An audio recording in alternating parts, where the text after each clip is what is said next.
জগদীশবাবু বলেন, তব কিছু আমাকে উপদেশ শুনিয়ে যান, নইলে আমি শান্তি পাব না। বিরাগী বলেন, ধন জন যৌবন কিছুই নয় জগদীশবাবু, ওসব হলো সুন্দর সুন্দর এক একটি বঞ্চনা।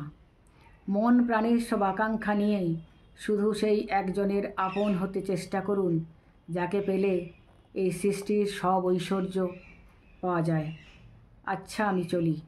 এবারে বিরাগী বলেন যে জগদীশবাবু, এই যে ধন জন যৌবন এগুলো কোনো কিছুই নয়, এগুলো শুধু ঈশ্বরকে পাওয়ার পথে এক একটা বাধা।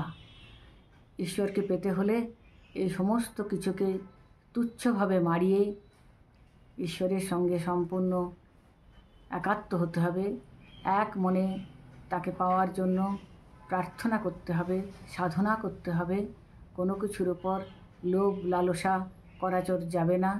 এই সমস্ত জাগতিক বিষয় থেকে নিজেকে সম্পূর্ণ মুক্ত করে নিতে হবে, তবেই ভগবানের আশীর্বাদ লাভ করা যাবে। এরপর বিরাগীজি ওখান থেকে চলে যেতে চাইলেন। জগদীশবাবু বললেন যে আপনি 1 মিনিট থাকুন বিরাগীজি। সিঁড়ির উপরে অচঞ্চল হয়ে 1 মিনিট দাঁড়িয়ে রইলেন বিরাগী।